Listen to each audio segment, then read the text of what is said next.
Croeso pawb. Dyma ni Arfogi 20. Yes, come on. Oh, not gonna lie, di o ddim yr un peth a bod hefo'n gilydd yn y coleg. Pawb cael moments bach. Oh. Sad times. Ond anyway, fi di Meggy a dyma Rhys. Ti iawn Rhys? Fi di Rhys, yes. Dwi'n iawn, ti'n okay, Meggy? Ond diolch.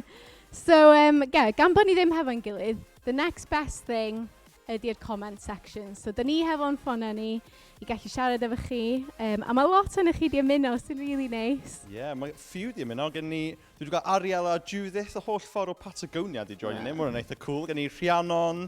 Mae Steph di joinio, mae Steph fama, so mae'n twyllo chydig bach. Hey, Maze yma. Oh, Lisa. Oh, all the faves. The coleg doc, classic, legend. So, be di set-up chi? Ydych chi efo snacks? Mae Rhys a Steph newydd cael curry. I don't know if that's your vibe for tonight. Ond... All good curry. Diolch Lleici Maynard am y curry. It was a good one, chwarae teg. Ond comentiwch. Da ni eisiau gweld comments chi. Be da chi'n snacio ar hyn yma? Be di'r diod o choice? Stick them in the comments. Let's get the comment section going. We want to see what your snack of choice is. Be ti'n newydd gael, Meggy? Oh, nes I cael shepherd's pie. Nice. Not really a snack, more of a meal.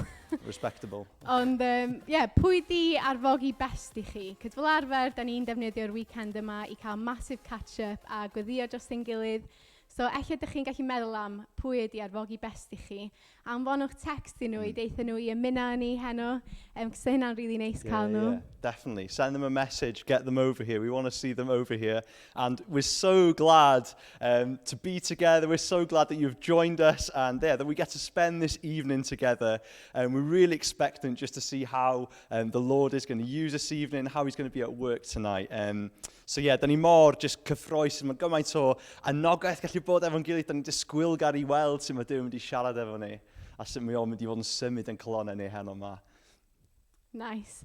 Well, this just in, mae Meilir hefo Fanta Fruit Twist. In my opinion, the best Fanta, except for pan dych chi ar gwyliau, except for when you're on holidays, nothing beats a Fanta Lemon. It's true. But apparently, curry is a popular choice yn yma, because mae Josh di gael curry, mae teulu'r coleg di gael curry. Dwi'n aros i weld os mae rhywun arall di join. Mae criw coleg y bala newydd mynd lawr i Star Kebabs, place to be os da chi'n y bala. Gotta be there. Wel, mae mor neis cael chi yma a bod chi'n ymuno hefo ni. A fel y Rhys yn dweud, da ni efo noson bril o blaena ni. So, da ni am dechrau hefo bach o ddoliad. Felly, just anwch chi i, just settle colonna chi, just settle down and come to worship God together. And Delith, the lovely Delith, is leading us in worship tonight. Over to you, Delith. Helo Arfogi. Dwi'n gobeithio bod chi gyd yn iawn. Lle bynnag ydych chi, mae'n braf cael ymuno hefo'n gilydd heno mewn addoliad. Mae dal i fod yn gyfnod sydd yn newid o hyd. Mae pethau dal i fod yn anwastad, yn bryderus i rhai. Ond mae'n dda wan cael y cyfle i ddod at ein gilydd, i godi'n llygaid uwch ben y byd at yr un sydd yn arglwydd dros y cyfan. Dyn ni'n cael troi wan ac addoli'r un sydd yn arglwydd dros y cwbl, yn arglwydd dros ein sefyllfaoedd, yn arglwydd dros ein ofnau ni. Dyn ni'n troi wan at yr un sydd yn wastad. Fel mae'n deud yn Hebread 13:8. Mae'r arglwydd Iesu yr un peth ddoe, heddiw ac am byth. Does dim newid, mae o'n ffyddlon i ni. Felly beth am ni afel ar hyn ewan ac addoli fo, a diolch iddo am bwy ydi o.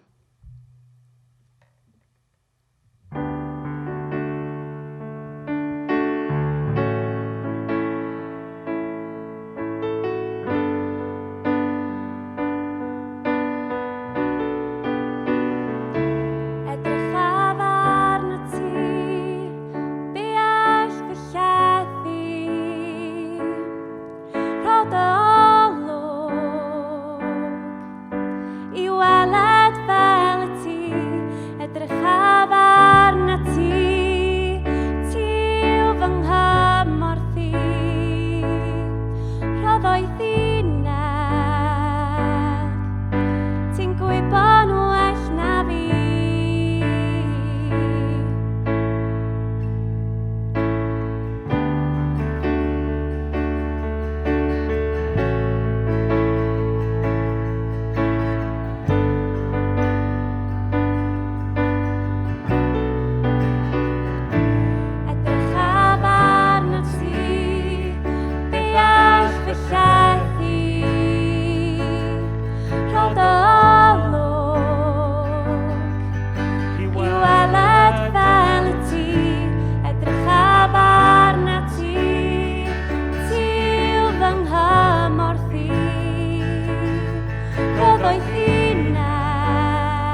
O mor hyfryd yw'r enw hwn, o mor hyfryd yw'r enw hwn, enw Iesu Grist fy Iwn.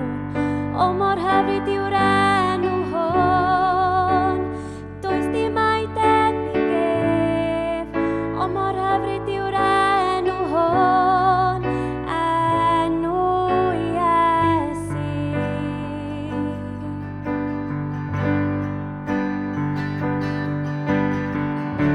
Ti oedd y gair yn y dechreuad, un a diwen o'r Siegfried. Dogoniant cyd mewn creadigaeth, yn eglur naw i ni yn Christ. O mor hyfryd yw'r enw hwn, o mor hyfryd yw'r enw hwn, enw Iesu Grist fy Iwn. O mor hyfryd yw'r enw hwn, does dim ai debyg ef. O mor hyfryd yw'r enw hwn, enw Iesu.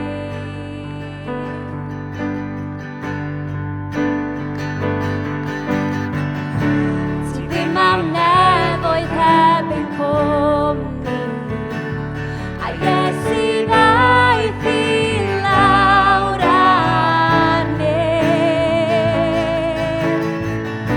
Fy mhechod cryf dy gariad cryfach, dim a lle wahanu nawr. O mor hyfryd yw'r enw hwn, mor rhyfeddol yw'r enw hwn, enw Iesu Grist fy Iwn. Mor rhyfeddol yw'r enw hwn, does dim o'i debyg ef. Mor rhyfeddol yw'r enw hwn, enw Iesu.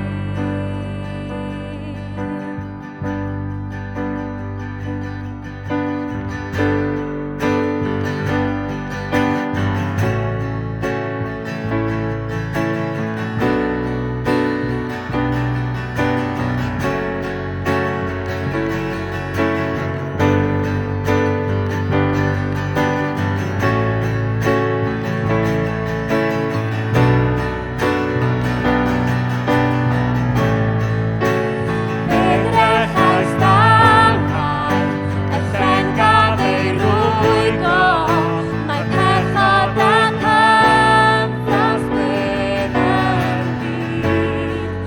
Mae'r nefoedd yn ffrio, ddod i ddogoniant, codais i nôl o farw'n fyw. Does neb sydd yn debyg, neb i'w gymharu, nawr ac am byth teyrnas i'r oes. Ti fi a'r deyrnas, i ti mae'r gogoniant, ti fi a'r enw yw pob byd. O mor ymys yw'r enw hwn, o mor ymys yw'r enw hwn, enw Iesu Grist fy Iwn. O mor ymys yw'r enw hwn, does dim asaeth o'i flaen. O mor ymys yw'r enw hwn, enw Iesu. O mor ymys yw'r enw hwn, enw Iesu.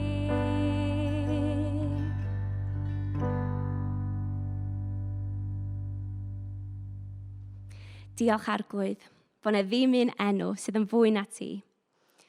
Ti mor ymys. Amen.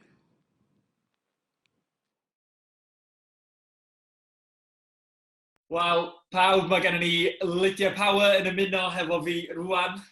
Lydia, mae'n amazing cael chdi efo ni ar y foci, ti'n iawn? Ydw, diolch. Good. Lyflu bod ma, lyflu i gallu cael y cyfle i siarad y ti a dy pawb heddi. Yes. So, go on, Lydia. Pwy ydi Lydia Power? Dwi'n nabod chdi chydig bach, ond dwi'n siŵr fod gymaint o'n ni yma yn tiwnio fewn. Wrach erioed di cyfarfod chdi. So, pwy ydi Lydia Power? Wel, fi'n byw yn Caerdydd ar hyn o bryd, gyda gŵr fi Gareth. Gareth yn dyn lyflu. Ni'n cael 3 o blant, ond dwi'n dod falle bych chi'n clywed gyda'r acen o'r gorllewin. Fi'n dod o dre bach o'r enw Cydweli. A fi wedi bod yn Gristion ers, wel, dros 20 mlynedd. Thereabouts. So, ni ddim wedi cael ei magu mewn teulu Cristnogol, ond, so na'i rhannu bach o taith fi heddi, dwi'n siŵr. Well, hey, let's get into that. Dwi'n meddwl ti wedi bod yn pigo fyny chydig bach ar dy stori ac yn amlwg thema ni ar gyfer y penwythnos ydy mi benderfynais. So ni'n edrych ar pwysigrwydd ein penderfyniadau ni, a ti'n barod i pigo fyny ar wrach y penderfyniad fwyaf pwysig yma o ddilyn Iesu. Be ydy dy stori di efo hynna? Wel, des i'n Gristion, nes i'n gwneud y penderfyniad cynta pan o'n i'n tua 16. A dwi'n cofio ffrindiau fy mhari, actually, yn gwahodd fi i'r eglwys yn Gyfyrddin.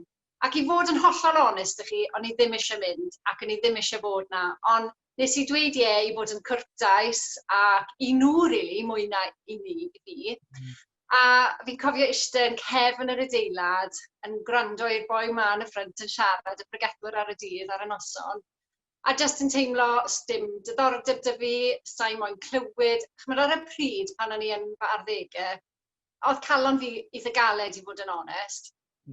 Ond, mae rai fi dweud, oedd yr ysbryd glân oedd Duw yn lan i rhywbeth, achos pob gair oedd yn dweud, y fwy oedd yn siarad, oedd yn dechrau bwrw fi yn y calon.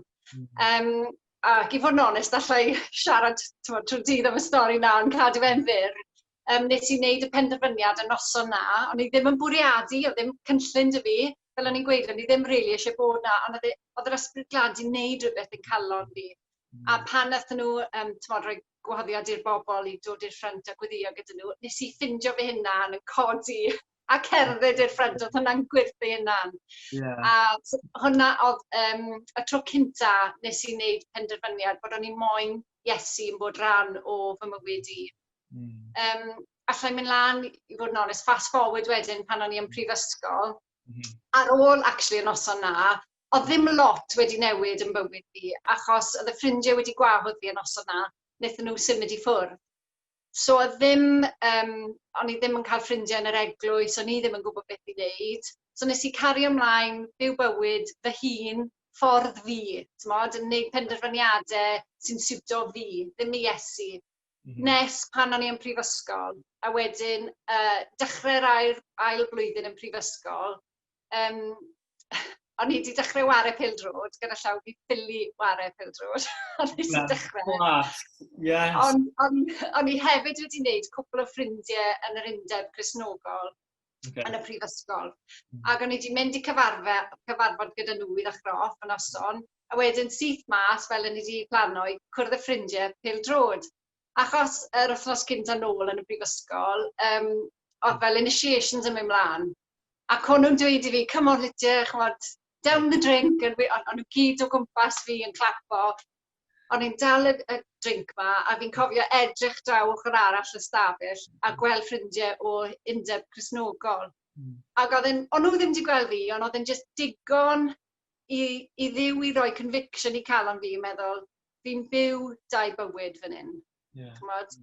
Ac y noson na oedd y noson ledde cyn ac ar ôl, achos oedd Duw di roi penderfyniad i fi y noson na, oedd di roi dewis i fi, pa penderfyniad o'n i'n mynd i wneud. Oedd fforc yn yr ewl, ac oedd penderfyniad, oedd fel oedd Duw yn dweud i fi, wyt ti'n mynd i cerdded yr hewl gyda fi, neu heb Iesu yn dy bywyd i. A hanner fi, dwi'n cofio meddwl, sa'n siŵr os fi'n barod to i roi popeth lawr ac i roi popeth i Dduw. Ond, sa'n moyn cerdded lawr y llwybr na heb Iesu. Oedd ofn gyda fi, tymod, beth oedd y rewl na'n edrych fel a ble mae fe'n arwain ni. So nes i wneud y penderfyniad y noson na i ddilyn Iesu ac i roi popeth yn fy mywyd i Iesu. A chymod, peth fawr i fi ar y pryd, nawr fi'n edrych nôl, yn meddwl, sa'n deall pan oedd yn rhywbeth mor fawr, achos mae Duw wedi mynd â fi ar taith, ond pryd ni, o'n i'n joio yfyd. A ges i fy magu yng Nghyfyrddin, wel, o'n i yn ysgol yng Nghyfyrddin, a joio mynd mas gyda ffrindiau, ac yfyd gormod. A i fi, oedd e'n peth mawr ar y pryd i meddwl, wel, falle allai ddim wneud na ragor. Ond o'n i'n meddwl, cymaru a bywyd gyda Iesu a beth mae Iesu yn cynnig i fi, dwi ddim byd.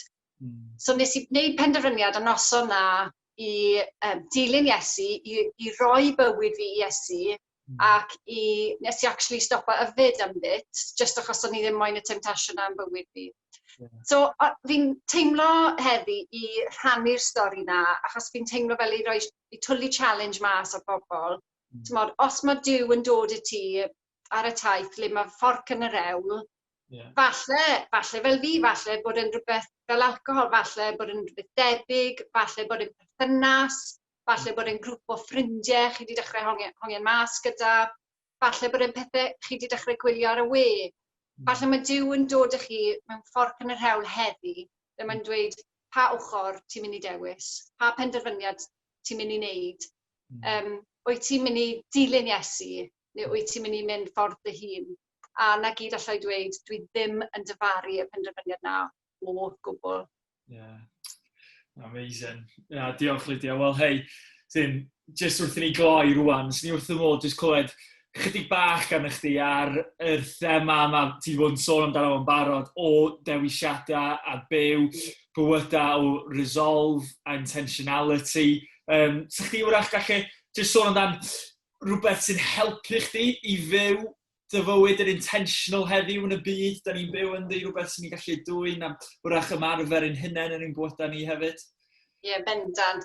Dwi'n ffindio, os fi'n wneud blaenoriaeth o cael amser, presenoldeb Duw, presenoldeb Iesu, bob dydd a amser yn y gair, mae hwnna yn helpu siapau y ffordd fi'n meddwl. Achos dwi'n wastad meddwl, mae'r byd mynd i bod yn dylanwad arno ti, mae pethau yn y byd yn siapiau y ffordd ni'n meddwl, mae rhaid ni bod yn intentional amdano beth sy'n mynd i dylanwadu fi yn enwedig y ffordd fi'n meddwl, achos pwy ni yn gorlifo mas o ffordd ni'n meddwl efe. A fi'n mynd i benni off yn rhannu vers o'r Beibl os mae'n iawn. Mae dy fi, so Romans chapter 12 yn y version Phillips, mae'n dweud, Romans 12:2, don't let the world around you squeeze you into its mould. Achos mae'n gallu gwasgu ni heb sylweddoli.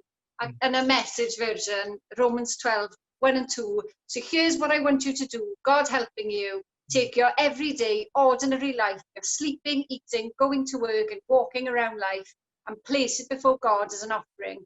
Embracing what God does for you is the best thing you can do for him. A dyma yr adnod yn wedig, don't become so well adjusted to your culture that you fit into it without even thinking. Instead, fix your attention on God, you'll be changed from the inside out, readily recognize what he wants from you and quickly respond to it. Unlike the culture around you, always dragging you down to its level of immaturity, God brings the best out of you, develops well-formed maturity in you. Amen. Diolch Lydia. Croeso. Amazing. Diolch gymaint, guys. O'na just mor encouraging i wrando ar ddoedd. Diolch gymaint i chi. A mae mor amazing gweld enwau chi yn dod fyny yn y comments ma, dydy. Mae few ohonych chi wedi bod yn comentio ar beth ych chi wedi bod yn bwyta. Mae Kevin wedi mynd am crispy duck efo crispy seaweed heno ma. Wow. Interesting choice. Well, definitely curry sy'n ennill heno. Too right. Too right. It's the meal of choice. Oh. And so much love for the worship in the comments. It's so nice to see. And Andy says, the sound of sold out, Dalith on the dock. So And then true. Meilir says, Delith on the dock, not a bad name. Not a bad band name. That's a tongue twister. Soon to be seen on Spotify, I think. Yeah, ond, Delith on the dock, ond pwy oedd yn chwarae keys? Yn union. Who knows who that guy is? Yeah. Ond, so, be ydych chi'n meddwl am? Be sy'n iconic sold out fel Delith on the dock? What's your iconic sold out memory? Yeah.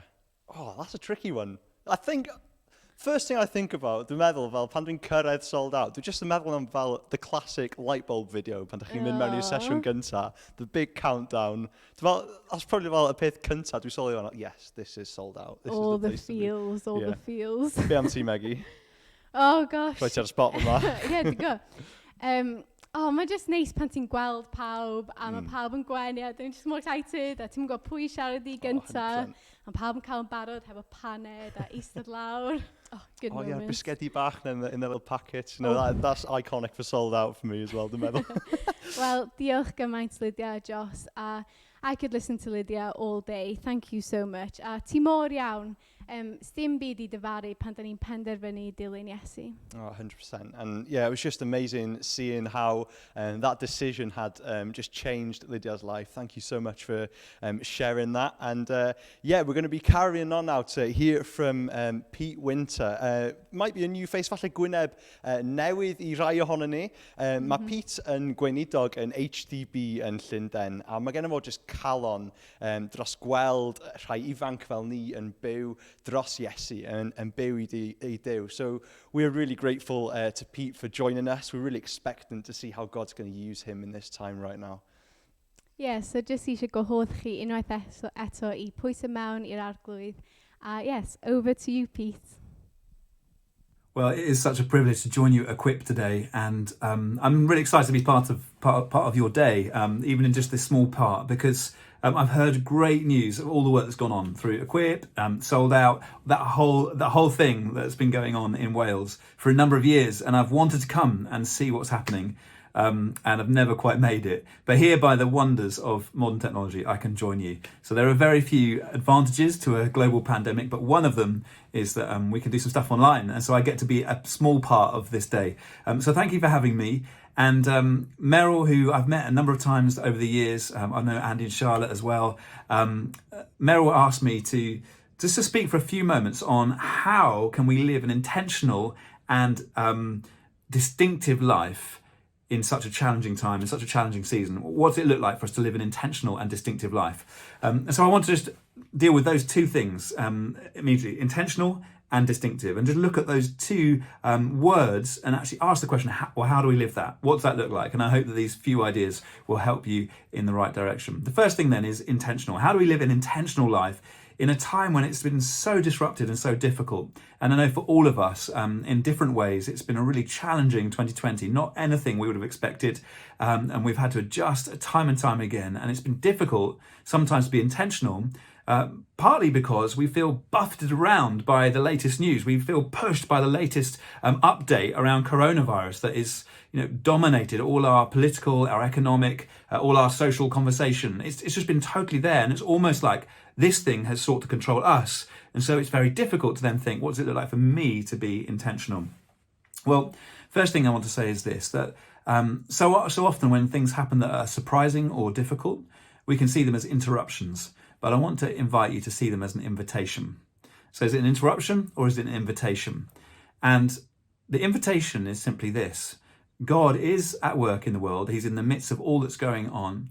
And there's often, even in the most complex and difficult of situations, an invitation from him, if we can hear that invitation and not be so distracted by the interruption. So what's the invitation? And you can apply that in any situation, not just coronavirus, but it could be any situation in your future where it feels difficult or there's a challenging time, maybe even a season of suffering. To ask yourself the question, what's the invitation here from God? You know that illustrated from the Bible, potentially. I mean, you've been looking at Daniel this week, and as you explore Daniel's story, there's a recognition that things are not all as Daniel would have wanted them, and there are moments of great pressure and strain and stress upon all of the people of God in that season of biblical history. And yet Daniel responds to invitations. He goes on his knees before God. He decides to still stand for God when he's told he's not allowed to worship him, even though that might end up in having a confrontation with some lions, which nobody would choose. But Daniel responds to an invitation, and as a result, the glory of God is on display for all to see. So there's an invitation here somewhere for you, however difficult you found this year, and particularly a global pandemic. I mean, who could have predicted it? But where are the invitations? What could God be doing in and through you? And spot those and respond to them. I was fascinated. I was reading this in the summer, The Rise of Christianity, one of my summer reading books. And I was recommended it by the person I work for here in London. And what's interesting is that one of the chapters in this book says that part of the reason that the Christianity rose in those early centuries and gathered such momentum, one of the reasons was that there were a number of pandemics that flooded the Roman world. And the way in which the Christians responded to those pandemics was so different to other people that was partly attributed to the rise of Christianity, because people spotted it and saw, wow, these people are different. So, for example, they would go with confidence into that pandemic with a sense of peace because they knew that God was with them, even though the world was, in a pandemic. There would be a sense of peace, a sense of confidence in God. And as a result of that, the Christians chose to serve those around them, particularly those who were sick and who were dying from the pandemic. And people observed this, and a number of Christians actually even died as a result of serving others. But such was their confidence in their invitation to heaven and their invitation to be a witness for Christ, even in this world, that they went for it. And people looked at them and thought, there's something different here. And it gave rise to Christianity. You might want to have a look at that book sometime. Isn't that interesting? So it's the way in which the Christians were intentional in serving others in a difficult time that then began to show the glory of God to everyone around them. Moving on quickly, the second thing. So there's an intentional thing and around that. And actually, how could you serve? And how do you ask that question? Where's the invitation and not the interruption? But then that leads us into being distinctive. How do we become distinctive in a time that's full of crisis and a real struggle? How do Christians be that? Well, one clue is what I've just said from serving others and from loving others in a time of what has been panic for others, for many people. But we become distinctive by really taking control of the situation, not by letting the situation buffet us, pushed around by the wind and the waves of this storm, but actually saying, what things can I take control of? What things can I take hold of? And you can always take hold of things, even in an uncontrollable situation. Some things you will never have control over the outcome, but some things you can. How you behave, how you're perceived, and how you lean into God. So to become distinctive in this time, we need to lean into him. We need to be praying and seeking him, reading the scriptures, and then demonstrating that to everyone around. We often say in some of the leadership coaching that I do that there are 4 distinctives of a Christian leader. And I'm not going to give you all those right now. But the first one is this. It's identity. So to be a distinctively Christian influencer or leader, whatever you put yourself in that category or not, is to know that your identity is deeply rooted in Christ. Now, again, that's another whole seminar. But if you want to be distinctive, you need to know that you're not controlled and buffeted by other things, but you're controlled by Jesus. Identity is in part to do with control, who I give control to. Am I going to listen to the latest news broadcast and be influenced by that? Or am I going to listen to the latest scripture and what Jesus may be saying to me and respond to that? Those are important questions to begin to work out, gosh, is my identity in other things, my work, the world, the media, the culture, or is my identity deeply rooted in Christ and I'm taking my cues from him? Ask yourself those questions and then maybe you'll become a more intentional, a more distinctive person as you seek to work your way through these complex days. I'll be praying for you as you're gathering and asking that God would show you the way and do something extraordinary amongst you as you gather.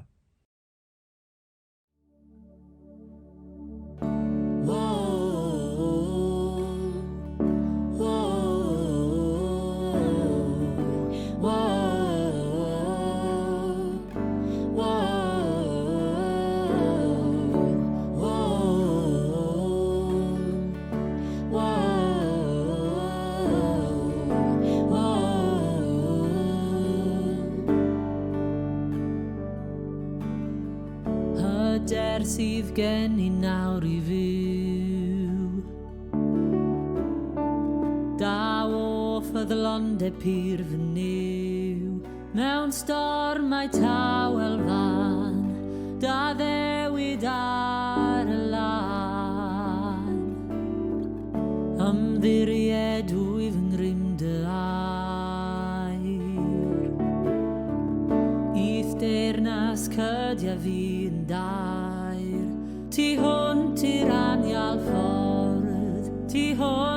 enfawr don. Pan gerddaf drwy'r holl ddyfroedd, beth all fy mhrechu nawr? Pan na fi drwy'r afonydd, beth all fy nhynnu lawr? Fy niw y gwneith y ffordd, does genna I ddim on.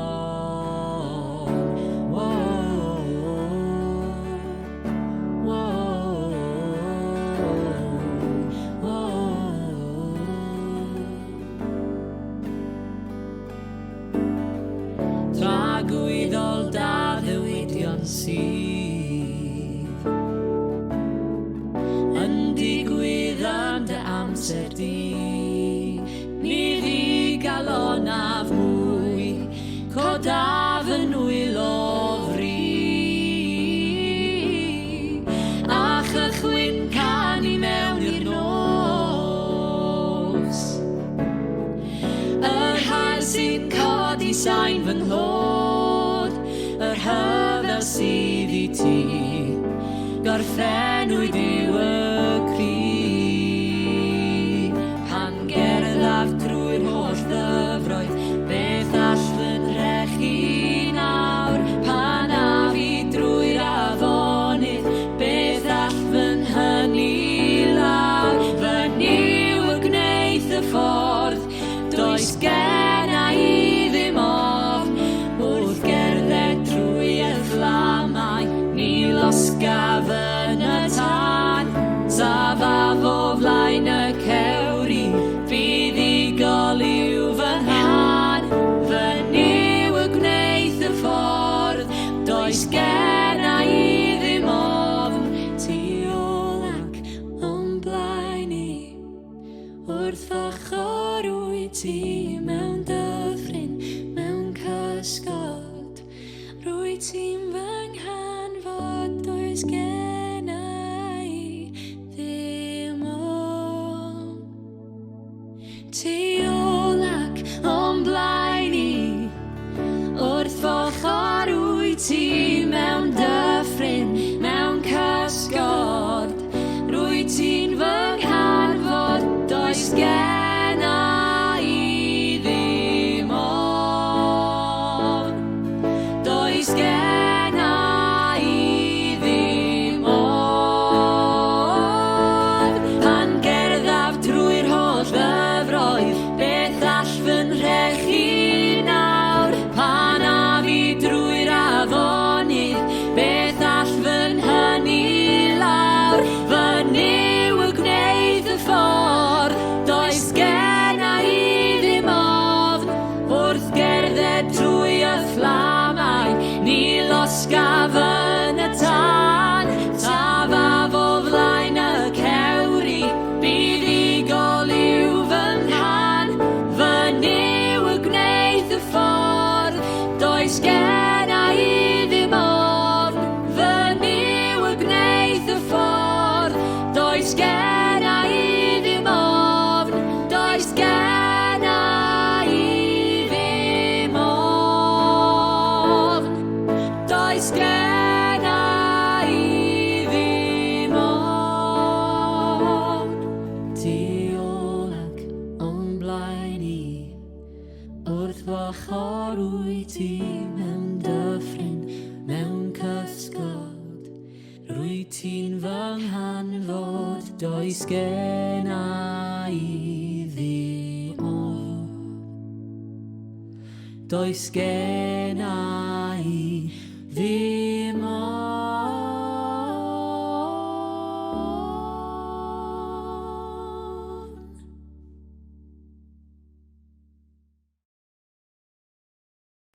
Dewch I ni weddio efo'n gilydd.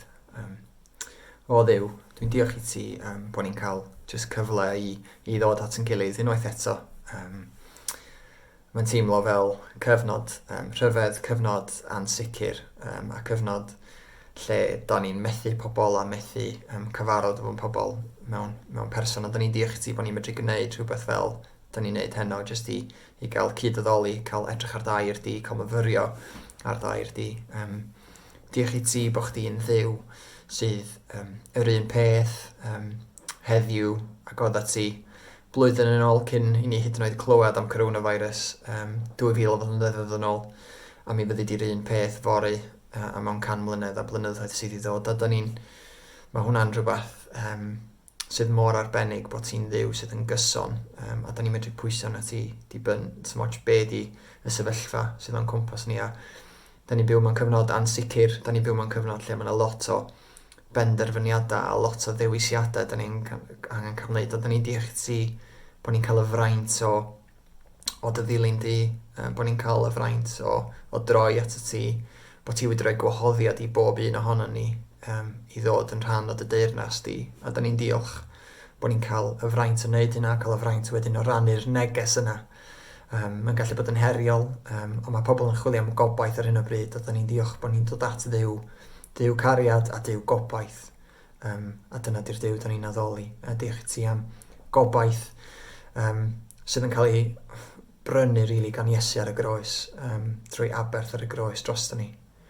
Aberth allwn ni byth allu dychmygu, rhywbeth o'n ni byth gael allu'n rapio'n pen o'i gwmpas o. A dyn ni'n diolch bod ni'n medru dal ymlaen wedyn i'r gobaith yma hyd yn oed trwy ansicrwydd, hyd yn oed trwy boeni am beth sydd yn mynd i ddigwydd i ni fory. So ni wedi helpu ni wrth i ni fynd o sesiwn yma, jyst i roi chdi gynta am bob dim da ni'n gwneud ac yn hoelio'n sylw, efo gymaint sy'n mynd ymlaen o'n cwmpas ni, bod ni'n hoelio'n sylw arna ti, Iesu, bod ni'n hoelio'n sylw ni ar y groes, ar yr atgyfodi ac ar yr rhyddid mae hwnna wedi prynu i ni. Diolch am y fraint bod ni'n cael cyd addoli, lle mae cymaint o bobl ddim. A jyst gwyddio fyddi di yn llenwi ni'n ddyddiol o fod ysbryd di, i roi'r hyder i ni fynd allan a rhannu dy neges di heb ofn, rhannu dy neges di yn ffyddlon, fel bod mwy a mwy o bobl yn cael clywed amdano ti ac yn cael dod i dy nabod di a dy addoli di a mwynhau dy bresenoldeb di. Diolch am fod efo ni, a cario ymlaen i fod efo ni. Da ni'n gwyddio hyn yn enw Iesu. Amen. Diolch gymaint am gweddio dros ni, Rods. A waw, dwi rili di mwynhau y comment section ers i ni gweld chi dwytha. Oh, so, some of the sold out iconic moments. Herbie potatoes. I'm here for it. Controversial, I'm not gonna lie. A wedyn, Will Bowden. Oh, dyna beth What a da legend. am wneud arfogi through live stream. Will gets to be here with us. Patagonia, USA, what an international conference. Ond, so, memory Will, hoff memory Will o The Colour Wall. Oh no, Alice Jeffs bod bach yn sassy a cywiro iaith Will hefo colour gyda I. Brutal. Ond ie, tid adref Will, fel Steph dweud. A wedyn, gymaint o cariad, so much love for Gareth and Caddy, and Meilir efo funny comments. Ond really, mae'n unreal a pawb ddim yn stunning, wow. Mae mor neis just cael darllen beth ydych chi'n deud. A mae mam fi yma. Hi, Mum. Right. Yeah, just totally fel, o'n I mor yn uniaethu hefo'r comments yna, fel, oedd yr addoliad yna just yn amazing. O'n I eisiau joinio mewn, fel, it was just more awesome, y reality yna, fod Duw yn mynd o'n blaen ni, you know, fel, wrth gweld Gareth a Caddy just yn addoli fanna. Diolch gymaint i chi, guys. A diolch i ti, Rod, hefyd am weddio dros ni. A just gwrando ar Rod sy'n gweddio fanna. Da ni'n just yn really excited i amser ni o weddi nos y fori. But yes, more on that at the end of the live. Stay where you are. We'll get back to that. Ooh, teaser. I know. Ond da ni am symud mlaen wan. Mae Andy a Charlotte Ollerton am fod yn rhannu hefo ni. So ni'n really exciting. O'n agor fyny thema ni o mi benderfynais. I have decided they're going to be opening up this theme with us. Andy's going to be sharing with us about our posture and our practices. And we're just so expectant to the way that God's going to use him and use Charlotte and speak through them. Yeah, so buckle up, guys. Diolch, Andy a Charlotte. You know, this summer, not only did Sold Out celebrate its 20th anniversary, Charlotte and I also celebrated our 20th wedding anniversary. We got married just a couple of weeks after the first Sold Out, which was a bit too close to comfort, but I think I got away with it. And the wedding that we had, of course, was the moment where we made the big decision, the meta decision. I will, I do. We made vows and pledges, forsaking all others. To get married is to make the big decision, but to be married is to make thousands and thousands of little decisions that follow through on the big decision.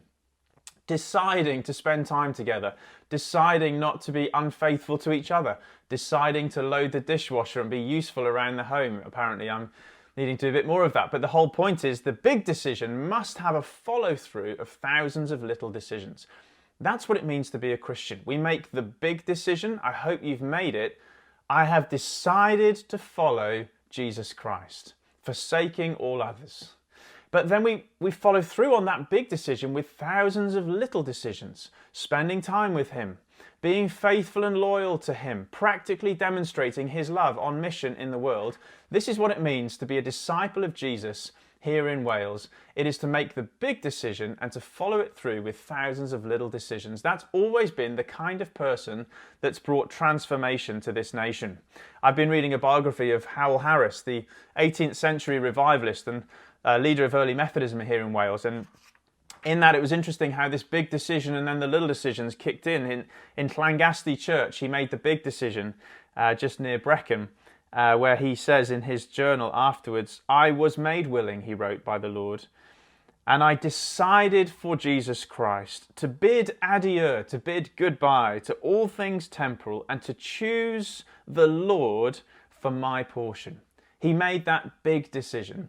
But then he records in his diary how almost immediately it gave way to many little decisions to follow through on it. He says 3 days later, he adopted a rigid framework for his day-to-day life consisting of prayer, Bible study, restraint in social activity, I presume that means social media in the 17th, 18th century, meditation, confession, good works, and the observance of the Sabbath. There are the thousands of little decisions that make someone fruitful who's made the big decision, I've decided to follow Jesus.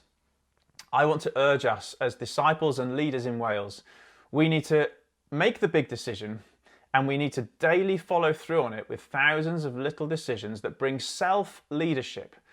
I'm leading myself to intentionally follow Jesus in any and every circumstance. And I believe this is even more important when we face periods as we are of major disruption, upheaval and change. We need to stick to the decisions we make on a daily basis. Whatever's happening around me, I'm going to keep following Christ in real terms.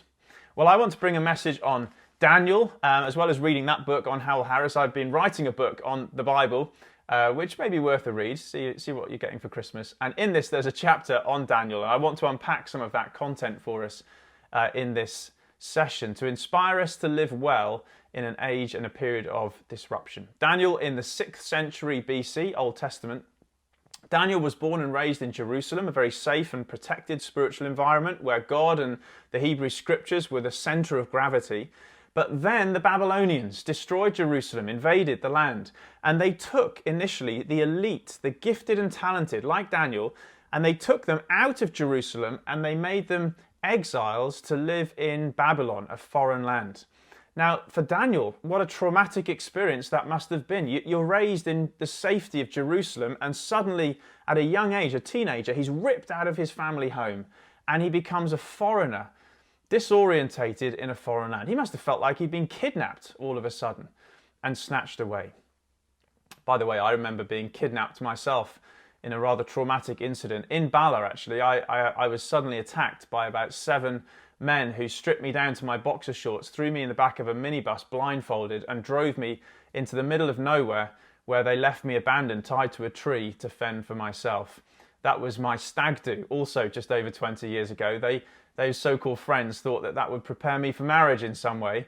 But as that trauma of being kidnapped and thrown out, I mean, if that's your stag do, it's kind of disturbing, but it's also reassuring that in some way there's a plan, there's a purpose, there's safety underpinning the whole thing. You know, my best man had my back and he came and fetched me in the end and got me back in time for the wedding, etc. And as Daniel was snatched out, kidnapped and snatched out of his land to Babylon, he also would have known that God in some way had his back. He had a plan despite the upheaval and the change and the disruption.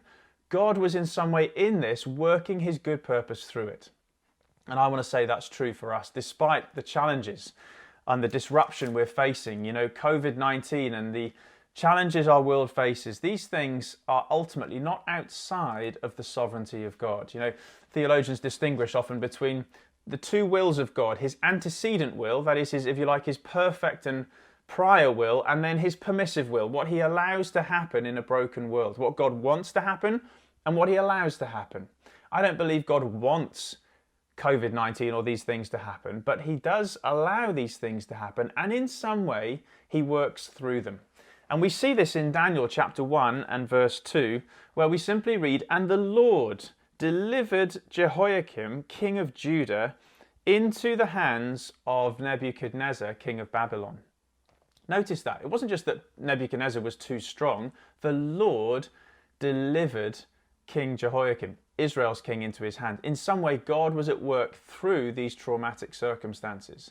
And so as Daniel lands in Babylon, he lands with a sense that despite the chaos, God has a plan. I want to urge you to make thousands of little decisions to follow Jesus Christ out of a deep conviction that whatever's going on, God has a plan. I'm not going to throw in the towel.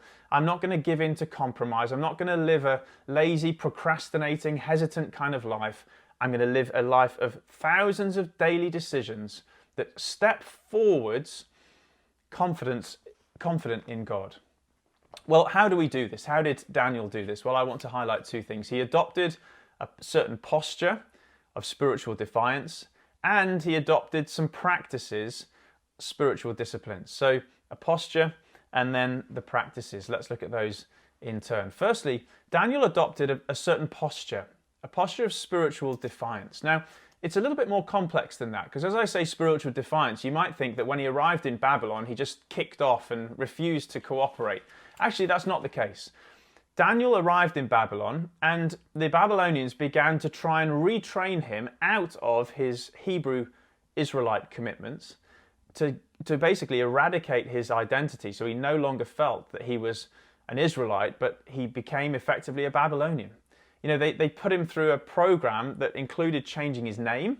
He was called Daniel, which means God, Israel's God, is my judge. They didn't want him called that, so they changed his name to Belteshazzar, which Bel is one of the Babylonian gods. It means Bel, protect the king. That's them saying you're no longer one of Israelites, God's people. You're our God's person. Well, Daniel went through all of this upheaval and transformation and pressure and hostile culture. And yet, this is the amazing thing, because of the posture he adopted, he actually became an incredible blessing to the very culture that tried to rob him of his identity. Daniel rose up through the powers of the day. He became so influential because they recognized he had skill, he had favor, he had wisdom and success, and he became one of the most treasured and successful civil servants Babylon had ever had. When we adopt the right posture, it doesn't mean that we turn against our culture. Quite the opposite. It means that we trust that God, if we stay loyal to him, will actually make us the best we can be in the world that he's placed us to be in. And notice in Daniel's case, it wasn't to be a preacher or a minister, it was to be a civil servant.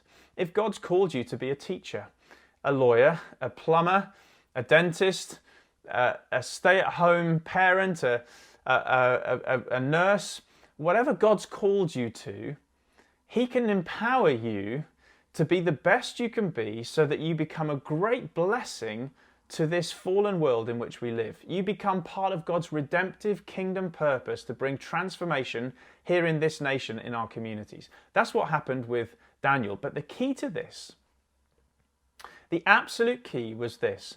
In order to be a blessing to Babylon, Daniel had to adopt a posture of spiritual defiance. That is to say, he had to say to the Babylonians and make it clear that whilst I want to be a blessing to you, I ultimately serve another God, the true and living God. He drew a clear line and refused to step over it and compromise. In verse 8 of chapter 1, we read this, "But Daniel resolved not to defile himself with the royal food and wine, and he asked the chief official for permission not to defile himself in this way."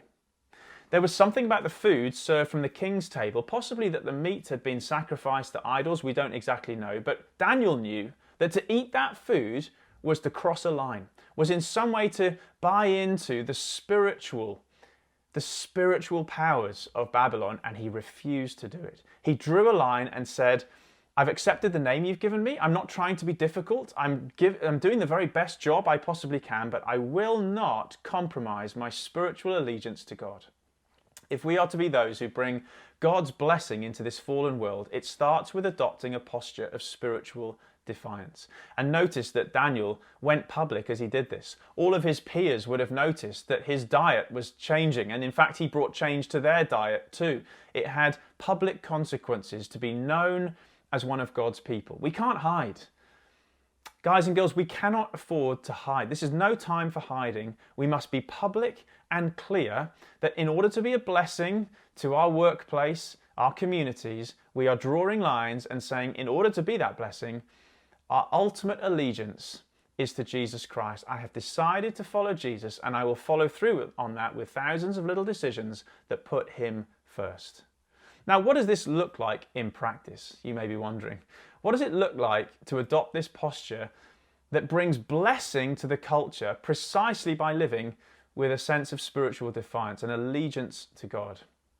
Well, I thought it'd be helpful to hear from Charlotte at this point, who works in a local high school, a pretty tough context, and yet I know from my own experience that she brings together these values, adopts this posture of faithfulness to God and bringing a blessing into challenging environments. So why not hear from Charlotte at this point and about her experience of working in a high school? Each day I begin with reading the Bible and praying. Reading the Bible helps me, again, realise who God is and who I am and what he's called me to, which is to be salt and light and to be a blessing, to be his person. And that's my prayer as I'm going into work, as I'm in work, as I'm travelling the school corridors. Lord, help me to be a blessing. And what do you want me to do today? And sometimes there's a real clear lead on that and real clear opportunities that I have to then take up. So having opportunities to pray for staff members in the classroom, having opportunities to share my faith or my beliefs very clearly.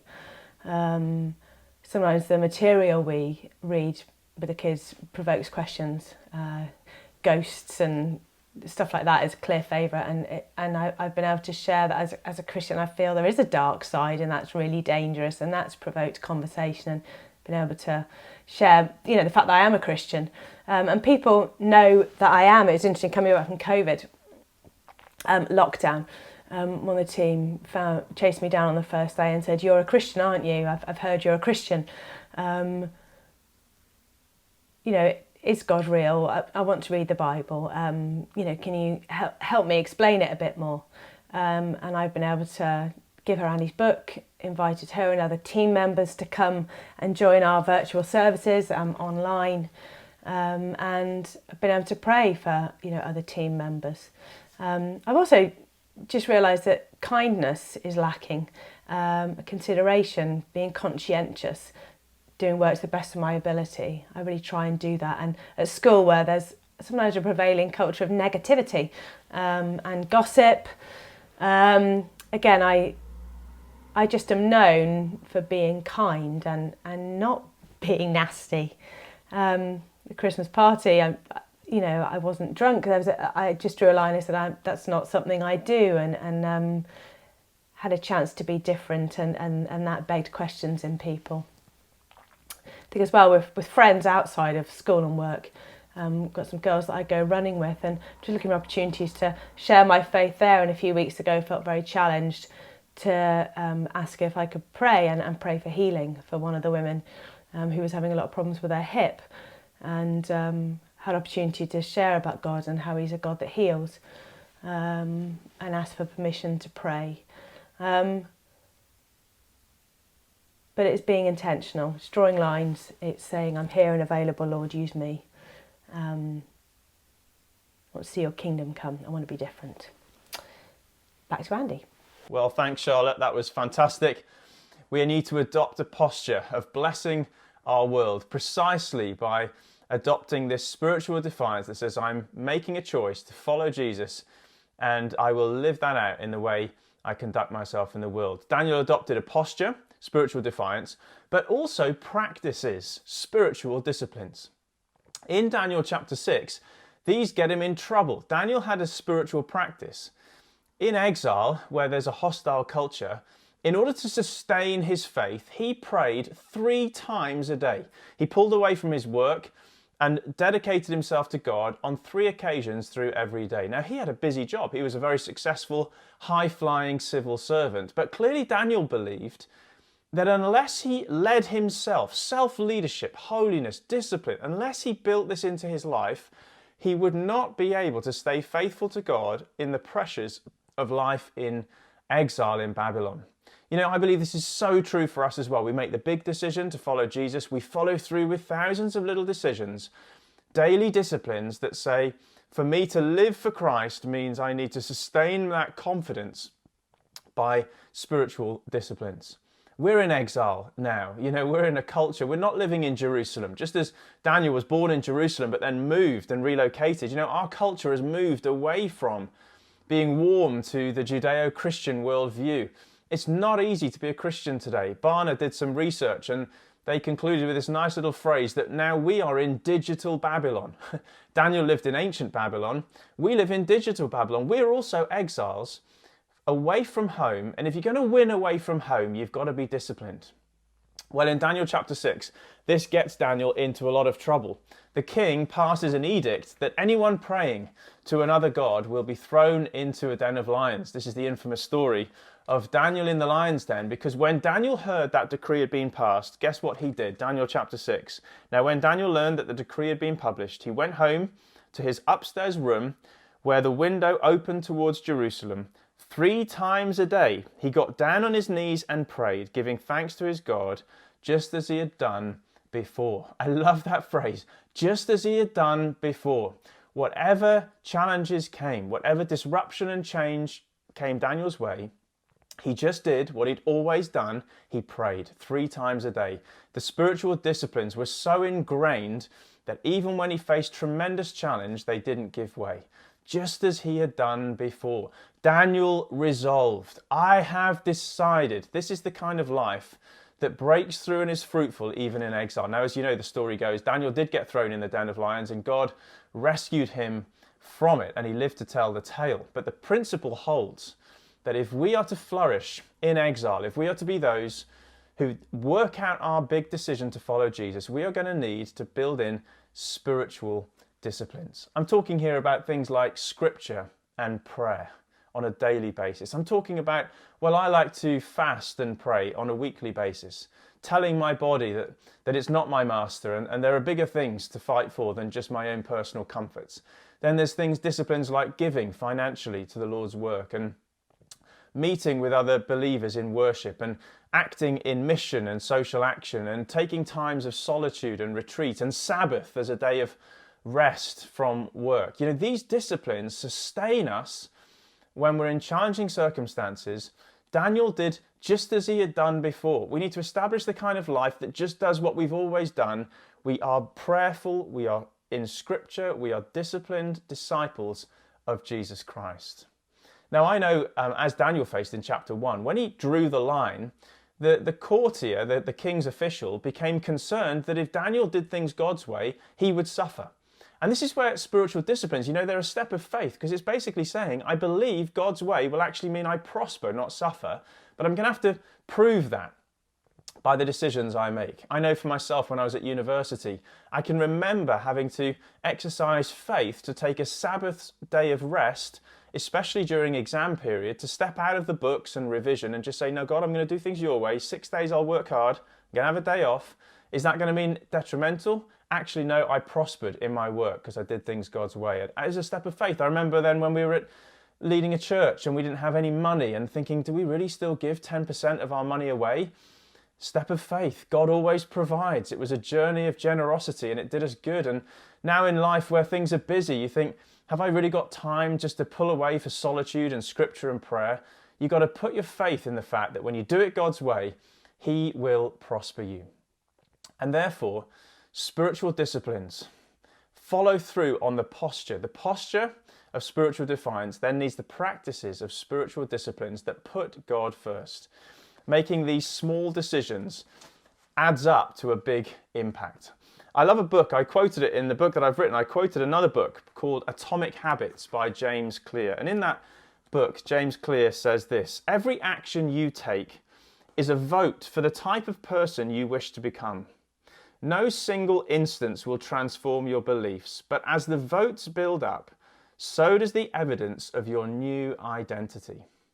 I love that. Every action you take is a vote for the type of person you want to become. And as the votes build up, you build up a new identity. In a world that's trying to strip us of our true identity in Christ, we need to vote for Christ on a daily basis, place our vote every day through scripture and prayer, through fasting and discipline. I have decided to follow Jesus, and I'm going to follow through on that with thousands of little decisions that put him first. So we're going to have a time to respond now, and in two ways. Firstly, I want to invite you to adopt the right posture.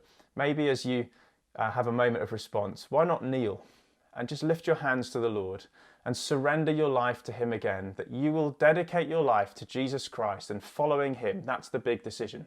Maybe kneel to do that in a fresh way. And then on the screen, you're going to see this invitation to then get quite specific. If you've adopted the right posture, then I want to invite you, what are the practices? What are the atomic habits?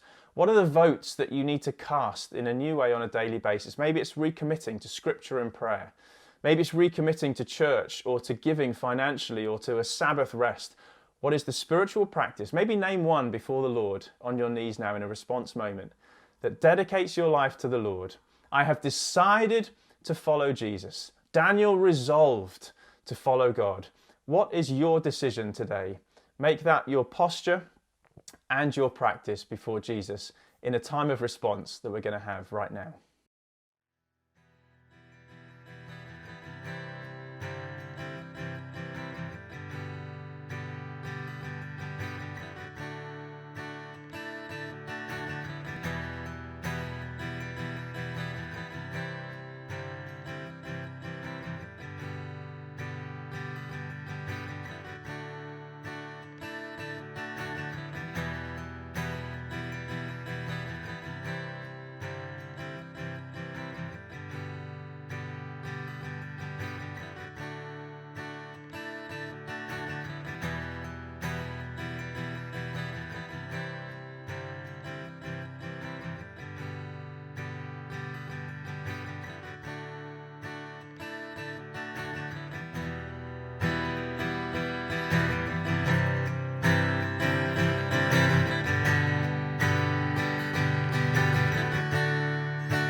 God.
Wel, oeddwn ni methu cael y thema yma heb canu'r can yna.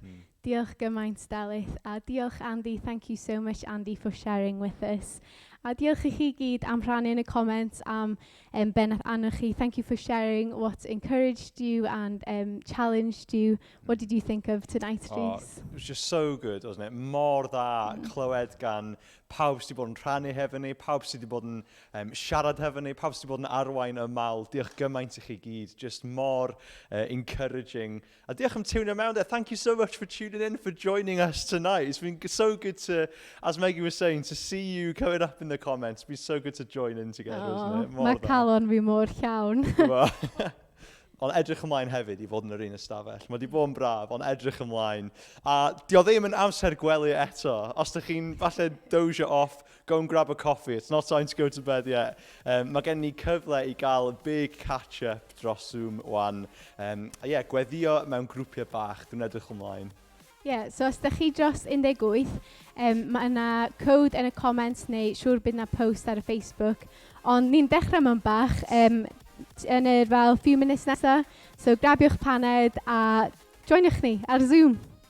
Ac os ydych chi angen y code, edrychwch yn y comments. Have a look in the comments, the code will be there. If you fancy joining us on the Zoom, please do have a look in the comments, the code will be there. A just i orffen, un peth really exciting am y fori, 3:15, 3:15, be there or be square. Dewch i weddio a chlywed Simon Gillibo a the coleg doc yn rhannu hefo ni am 3:15 pnawn fori. Ac os ydych chi eisiau'r code yna, anfonwch neges bach i fi neu i Rhys neu i social media accounts sold out a nawn ni anfon yr code draw i chi. So if you want that code to get in to the session tomorrow, send a quick message to me or Rhys or to the social media accounts and we'll get it to you. But I think that's us. Dyna ni. That's us, Diolch gymaint am tuning mewn. Go and grab that snack, go and grab that coffee, a nawn ni weld chi mewn chydig bach. Diolch. Ta-ra.